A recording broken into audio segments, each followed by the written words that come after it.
మిత్రులారా నమస్కారం అండి. మనము రెడ్డి రాజ్యాల చరిత్ర ధారావాహికం చేస్తున్నాము. పోయిన ధారావాహికం 19వ భాగంలో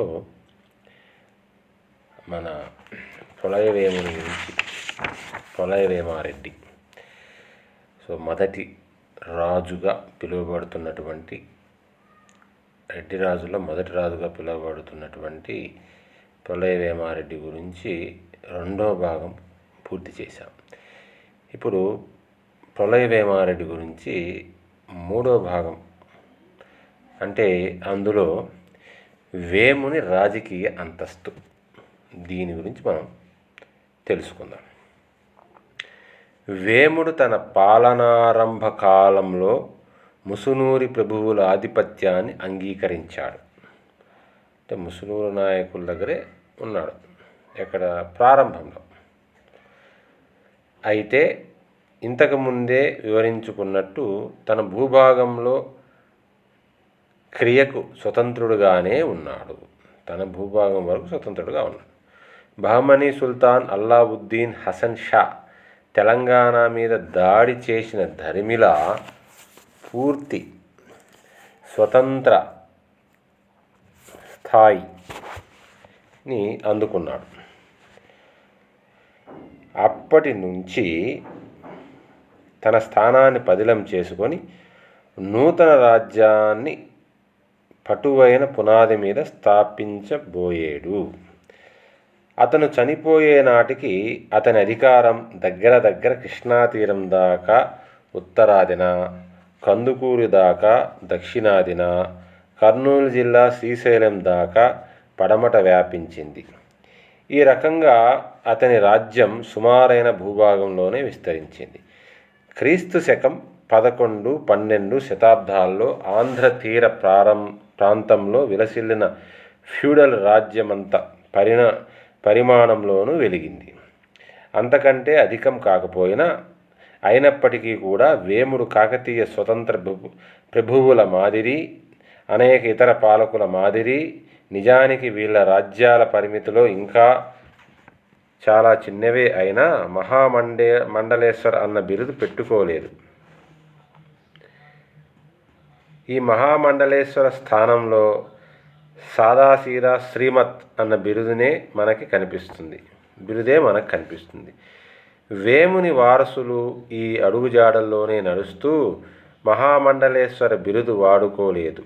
అంచేత రెడ్డిరాజుల పత్రాల్లో ఇది ఎక్కడా కనిపించదు. కొండవీడులో కానీ రాజమహేంద్రవరంలో కానీ ఇలానే జరిగింది. రాజ్యం నిజంగా విస్తరించి పెద్దది అయినా పరిస్థితి ఇలానే ఉండింది. అయితే కొండవీడు 5వ ప్రభు అయిన పెదకోమటి వేముని కడపటి సంవత్సరాల నాటి 2 శిలాశాసనాల్లో పెదకోమటి వేముడు మహామండలేశ్వరుడు అని ఉంది. సంప్రదాయంలో ఉన్న మహామండలేశ్వరం కంటే తక్కువ అనుచానంగా ఉన్న మండోలికలాగా మండలేశ్వర ఉండేదేమో తెలియదు. పెదకోమటి వేముడొక్కడే ఈ సాదా బిరుదు పెట్టుకున్నాడు. ఇది కూడా అతని సామంతుడు వేయించిన పత్రాల్లో ఉంది, కానీ అతని పత్రాల్లో లేదు. ముసునూరి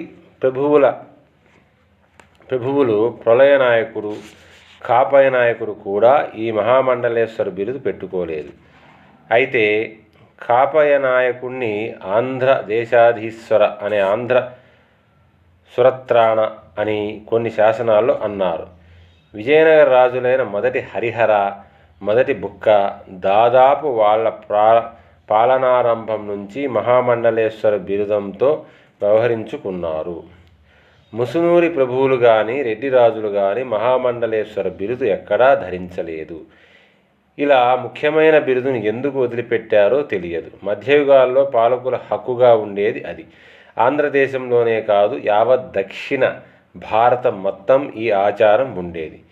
చాళుక్య చోళ చక్రవర్తి మొదటి కులోత్తుంగ చోళ నుంచి సామంతులు రాజలాంఛనాన్ని పొందినట్టు ముసునూరి ప్రభువులు కానీ రెడ్డి రాజులు కానీ పైన ఎవరి నుంచి అలాంటివి పొందలేదు.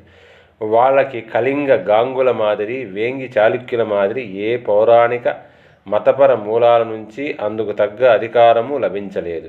మహేంద్రగిరి గోకర్ణేశ్వరం నుంచి కళింగ గాంగులు, చాళుక్యగిరి నందభగవతి నుంచి వేంగి చాళుక్యులు రాజలాంఛనాన్ని పొందినట్టు ఉంది.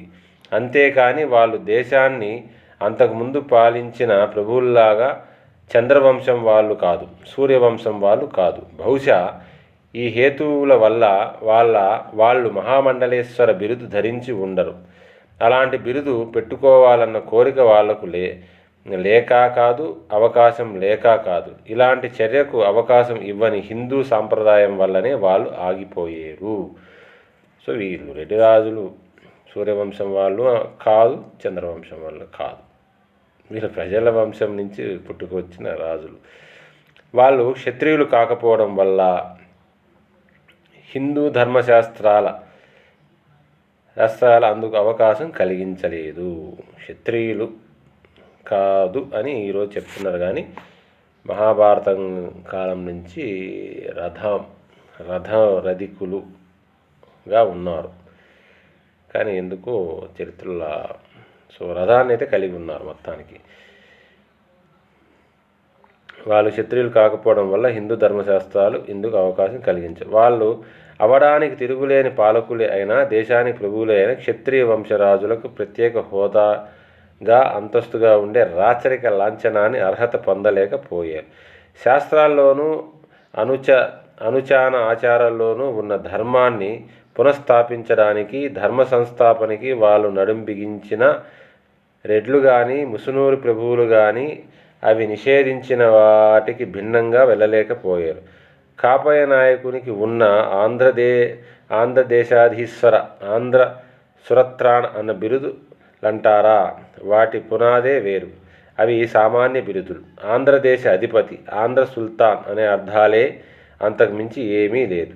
సంగమ వంశములైన మొదటి హరిహర రాయలు, మొదటి బుక్కరాయలు లాంటి విజయరాజులు చంద్రవంశం వాళ్ళమని ప్రకటించుకున్నారు. దాంతో మహామండలేశ్వర్ అన్న బిరుదును ఆది నుంచి ధరించే హక్కు పొందేరు. వాళ్ళు ప్రకటించుకున్నారు, వాళ్ళు కాదు. అలాంటి పని రెడ్డి రాజులు చేయలేకపోయారు. ఓ రకంగా అది అబద్ధమే కదా. రెడ్డి రాజుల పత్రాల్లో మహామండలేశ్వర బిరుదు కనిపించకపోవడానికి కారణం ఇదే అయి ఉండాలి. ఇది లేకపోయినంత మాత్రాన వాళ్ళ రాజ్యాధికారం కానీ, ప్రాముఖ్యం కానీ వీసం ఎత్తు తగ్గలేదు. వాళ్ళు దేశానికి తిరుగులేని పాలకులు. వాళ్ళు ఈ రాజ్యాన్ని తమ శౌర్య ప్రతాపాలతో జయించుకున్నారు. వాళ్ళ మాట సుగ్రీవాజ్ఞ. అంటే ఇక్కడ ఒక చిన్న విషయం చెప్పాలి. కరికాల చోళుడు అరివీర భయంకరుడు, ప్రపంచ చరిత్రలోని అటువంటి కరికాల చోళుడు గెలుచుకున్న దుర్గాల్ని ఆయన బతికుండగానే వీళ్ళు తిరిగి జయించారు. అది వీళ్ళ ప్రతాపం. వేముడు స్వర్గస్థుడయ్యే నాటికి, అంటే శక 1275 అంటే క్రీస్తు శకం 1353 నాటికి అప్పటికే స్థాపితమైన రెడ్డి రాజ్యం తీర ప్రాంతంలో ఎదురులేని అధిక స్థానాన్ని పొందింది. మొదటి వేమునికి 3 కొడుకులు. మొదటి అనవోతుడు, అనమాచ, అనవేముడు. కూతుళ్ళు 2. దొడ్డాంబ రెండవ కాటారెడ్డి భార్య అయింది.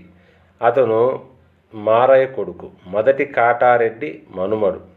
రెండవ కూతురు పేరు ఏమైంది తెలియదు. ఆమె భక్తిరాజు కొడుకైన చోడభీముని భార్య. అనమాచ అకాల మరణం చెంది ఉంటాడు. వేముని తమ్ముడైన అన్న కూతురు వేమాంబ. ఆమెని నూకతనయుడు, చిత్తమనుమడు అయిన నల్లనూకకు ఇచ్చారు.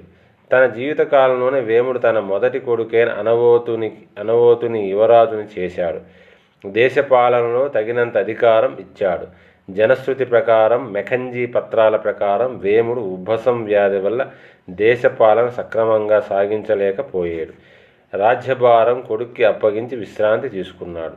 వేమున ఆస్థాన కవి ఎర్రాప్రగడ హరివంశం కావ్యకర్త తన ప్రభు పోషకుడు అయిన వేముని వంశకీర్తిని అవతారికలో చేశాడు. వేముడు సాటిలేని విలుకాడు, మహాయోధుడు, వినయశీలి, సచ్చరిత్రుడు, దైవభీతి కలవాడు. ఘోడేరాయ గంగయ్య దేవుని నిజమైన శిష్యుడు. వేద పండితులైన బ్రాహ్మణులకు చేతికి ఎముక లేకుండా దానం చేశాడు. ఎంతోమంది సంస్కృత విద్వాంసుల్ని, తెలుగు కవుల్ని పోషించాడు. సప్త సంతానాల్ని ఇల మీద నిలిపి అఖండ ఖ్యాతి పొందేడు. తపస్సంపులైన బ్రాహ్మణులకు అగ్రహారాల దానం ఇచ్చాడు. యజ్ఞాలు నియమించాడు. దేవాలయాలు నిర్మించాడు. తటాకాలు త్రవ్వించాడు.